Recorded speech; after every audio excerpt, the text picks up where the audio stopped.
की कोई उपलब्धि नहीं है, क्योंकि यूपीए की गवर्नमेंट ने उनका नाम तंवर का नाम डाला था इस जांच में, और उसके बाद 14 साल की उसको अमेरिका में सजा हुई, इसलिए लेट हुआ, और उसमें मोदी जी की कोई उपलब्धि नहीं है। देखिए, तहव्वुर राणा का भारत आना मोदी सरकार की अभूतपूर्व सफलताओं में से एक है, जिसमें 3 पक्षों के ऊपर प्रधानमंत्री श्री नरेंद्र मोदी जी के नेतृत्व में काम हुआ। एक, मजबूत रूप से कानूनी पक्ष और अकाट्य साक्ष्य रखना।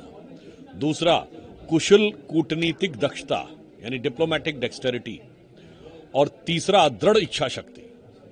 और जहां तक कांग्रेस पार्टी ये आरोप लगाए कि किस सरकार ने क्या किया, तो उनके जमाने की तो मैं याद दिलाना चाहता हूं कि 2008 का 26/11 का हमला होने के बाद भारत के तत्कालीन वायुसेना अध्यक्ष फाली होमी मेजर साहब ने कई वर्षों के बाद यह कहा कि एयरफोर्स सर्जिकल स्ट्राइक के लिए तैयार थी, मगर कांग्रेस सरकार ने उसकी अनुमति नहीं दी।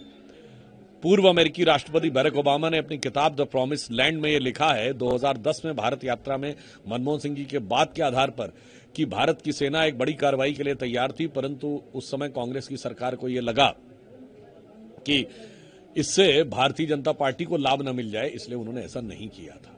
और मैं दिग्विजय सिंह जी वरिष्ठ नेता, उन्हें याद दिलाना चाहता हूं, अरे आपकी सरकार ने नवंबर 2008 में 26/11 हमले के केवल 9 महीने बाद जुलाई 2009 में पाकिस्तान के साथ शर्म शेख में ज्वाइंट डिक्लेरेशन साइन किया था।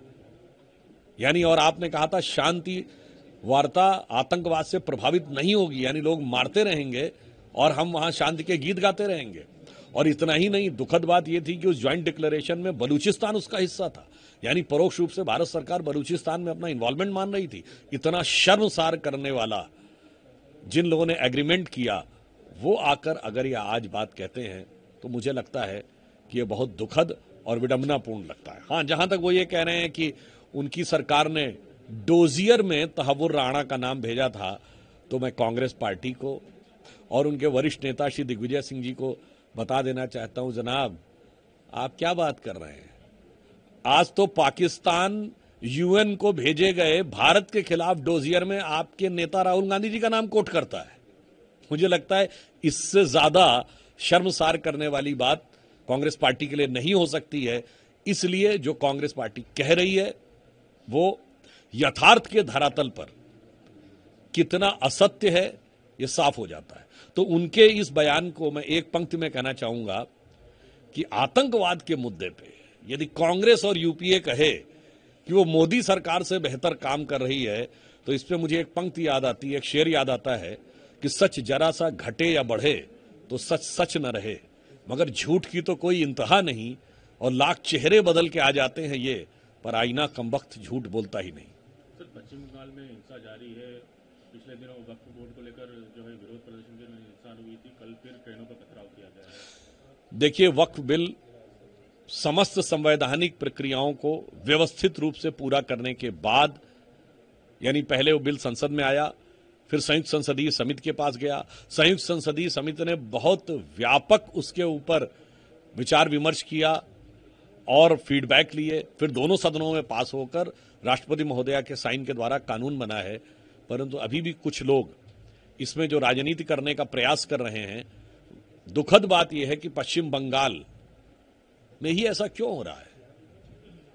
यह अपने आप में एक सवाल उत्पन्न करता है कि यह ममता बनर्जी जी की जो राजनीति है, ऐसा प्रतीत होता है कि यह पूरे भारत के लिए एक भविष्य में चुनौती बनने की तरफ आगे बढ़ रही है।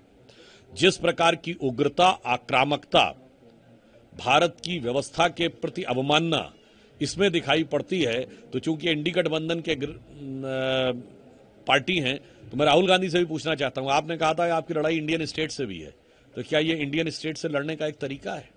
और ममता जी को भी हमें बता देना चाहते हैं, ममता जी किसी गलतफहमी में मत रहिएगा। याद रखिएगा, ये वही बंगाल था जहां 16 अगस्त 1946 को डायरेक्ट एक्शन भी जिन्ना ने यहीं से शुरू किया था, और उसके बाद एक साल के अंदर देश में क्या हुआ था। तो आप उस नक्शे कदम पे दोबारा चलने से बचिए, अन्यथा देश का नुकसान तो है ही, आपकी पार्टी और आप और बंगाल का भविष्य के लिए तो समस्या है ही, आपकी पार्टी का भी भविष्य बहुत बेहतर नहीं रहने वाला है।